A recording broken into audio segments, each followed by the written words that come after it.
నమస్తే. నేను సిరి. ఇప్పుడు చూస్తున్నట్టయితే పిఠాపురం వర్మ గారు మనకు తెలిసిందే. తను అంటే పవన్ కళ్యాణ్ గారి కోసం అయితే తన టికెట్ ఎమ్మెల్యే టికెట్‌నైతే తను త్యాగం చేసిన విషయం అందరికీ తెలిసిన విషయమే. అయితే దానికి బదులు ఖచ్చితంగా ఎమ్మెల్సీ ఇస్తారని చెప్పేసి అప్పట్లో వాగ్దానం చేసింది మనకందరికీ తెలిసిందే. కానీ ఇప్పుడు కొన్ని అనుకోని పరిణామాల దృష్ట్యా వర్మ గారికి ఎమ్మెల్సీ టికెట్ ఇవ్వట్లేదు అన్నట్టు కూడా ఒక వార్త అయితే వినిపిస్తుంది. మరి ఇందులో ఎంతవరకు వాస్తవం ఉంది? ఒకవేళ వాస్తవం అయితే మరి ఏం జరగబోతుంది నెక్స్ట్ అనేది కూడా మనకి వివరించడానికి మనతో పాటు ఉన్నారు ప్రముఖ సీనియర్ జర్నలిస్ట్ దుర్గా కుమార్ గారు. నమస్కారం సార్. నమస్కారం మసిరి, మన వీక్షకులకు కూడా. సార్, మనకి తెలిసిందే పిఠాపురం వర్మ గారు ఆయన టీడీపీ నుంచి వెళ్ళి అక్కడ నుంచి ఎమ్మెల్యే పోటీగా చేద్దాం అనుకున్న తరుణంలో ఇంకా కంటెస్టెంట్ అనుకున్న తరుణంలో సడన్గా అనూహ్యంగా పవన్ కళ్యాణ్ గారి కోసం తను టికెట్ని త్యాగం చేయడం జరిగింది. ఆ తర్వాత ఏంటంటే ఎమ్మెల్సీ ఖచ్చితంగా ఇస్తామని చెప్పినవి మనకు తెలిసింది. కానీ ఇప్పుడు ఎమ్మెల్సీ కూడా ఇవ్వట్లేదు అని చెప్పేసి ఇది ఒక చర్చనీయాంశం అయింది. ఇందులో వాస్తవం ఉందంటారా? అంటే సిరి, మనం కొన్ని వాస్తవాలు మాట్లాడుకోవాలమ్మా. ఇప్పుడు మీరు అన్నారు అనూహ్యంగా అనే ఒక మాట వాడారు, ఆయన సీటు అనూహ్యంగా పోయిందని. అట్లాగే కొన్ని అనూహ్య రాజకీయ పరిణామాలు జరిగినాయి ఎప్పుడు 2024 ఎన్నికల్లో. యాక్చువల్గా తెలుగుదేశం కనుక ఒంటరిగా ఒంటరిగా పోటీ చేసి ఉంటే, అధికారంలోకి కనుక ఒంటరిగా వచ్చి ఉంటే ఎక్కువ స్థానాలు వాళ్ళకి నామినేషన్కి సంబంధించి వాళ్ళ చేతిలో ఉండేది.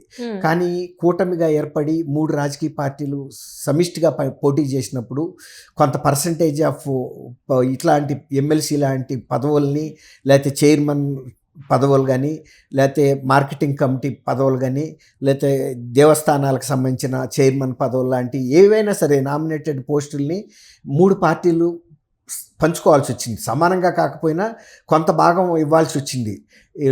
జనసేన పార్టీకి కొంత పర్సంటేజీ, అలాగే బీజేపీకి కూడా ఇవ్వాల్సి వచ్చింది.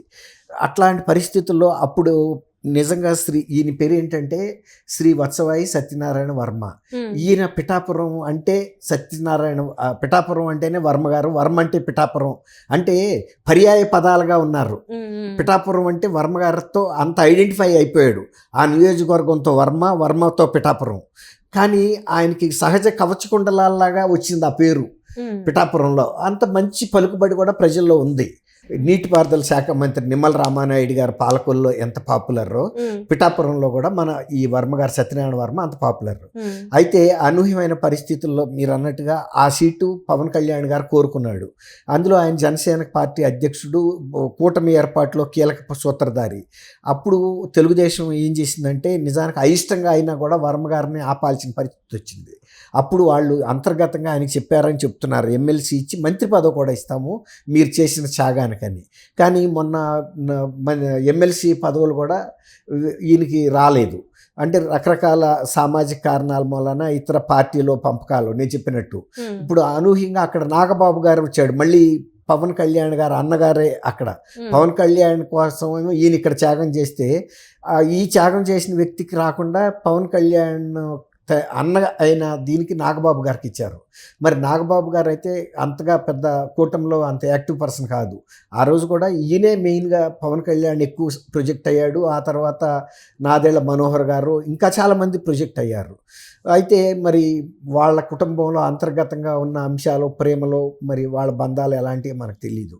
కొంత మీరు అన్నట్టు పార్టీ క్యాడర్లోనూ పిఠాపురం ప్రజల్లో కూడా వర్మ గారి పట్ల ఉన్న ప్రేమ చొప్పున ఇవ్వకపోవటం అనేది నొచ్చుకున్నట్టుగా కనిపిస్తుంది. అంటే ఇక్కడ ఏం మాట్లాడుతున్నారంటే, అంటే ఆ స్టేజెస్ మారుతున్న కొద్దీ ఇది ఎక్కడ అంటే ఒక వెన్నుపోటు అన్నట్టు కూడా మనకి అంటే కొంచెం రోజులు మారుతాను. మీరు అన్నట్టు రోజులు పెరుగుతున్న కొద్దీ, వ్యవధి పెరుగుతున్న కొద్దీ ఇక ఈయన్ని మర్చిపోతారేమో, ఈయన తెర వెనక్కి వెళ్ళిపోతాడేమో రాజకీయంగా అనుకుంటున్నారు. సో ఇప్పుడు చూసుకున్నట్టయితే మరి అప్పుడు ఆ టైంలో ఎలక్షన్స్ టైంలో అంటే అనుకోని పరిస్థితులలో ఇవ్వడం జరిగింది.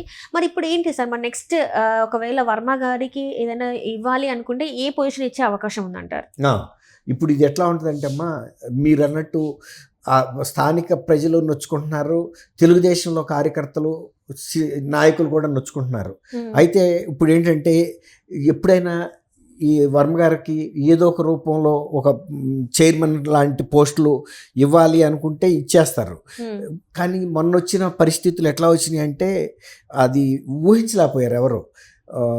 ఈ నాగబాబు గారికి ఇవ్వాల్సి రావటం, తర్వాత వంగవీటి రాధాకి ఇవ్వాల్సి రావటం ఇవన్నీ కూడా. వంగవీటి రాధా కూడా చాలా త్యాగాలు చేశాడు. తను కూడా చాలా కాలం ఆయనకి సీట్ కూడా మొన్న ఇవ్వకపోయినా కూడా ఆయన పార్టీ కోసం పనిచేశాడు.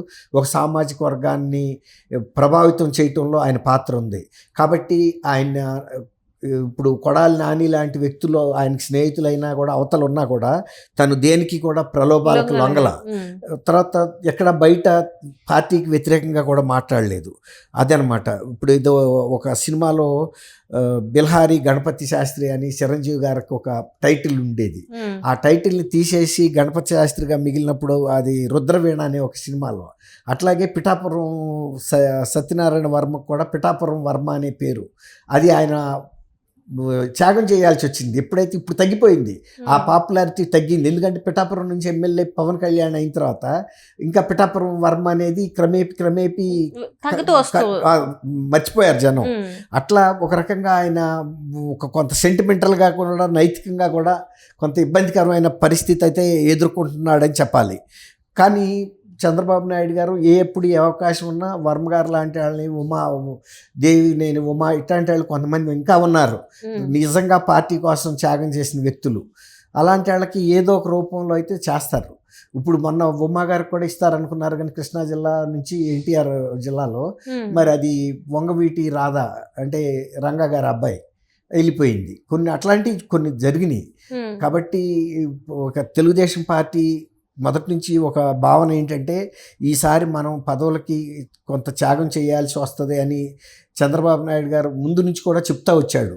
ఎంత చెప్తా వచ్చినా తెలుగుదేశం కార్యకర్తలు మొన్న జగన్మోహన్ రెడ్డి ప్రభుత్వంలో చాలా తీవ్రమైనటువంటి దాడులను ఎదుర్కొన్నారు, తన దాష్టికాలను ఎదుర్కొన్నారు, అక్రమ కేసులను ఎదుర్కొన్నారు, దౌర్జన్యాలను ఎదుర్కొన్నారు. కాబట్టి వాళ్ళకి ఒక అంచనాలు ఉన్నాయి కొన్ని. మన పార్టీ వాళ్ళకి కనుక ఇట్లాంటి ఏమైనా కొన్ని పదవులు వస్తే కార్యకర్తల పట్ల వాళ్ళు అంటే ఏదో ఒక కష్ట నష్టాలని ఆదుకుంటారని. కానీ ఆ విషయంలో కొంత నిరుత్సాహం అయితే పడుతున్నమాట వాస్తవం. అది మనం కాదంటానికి వీల్లేదు.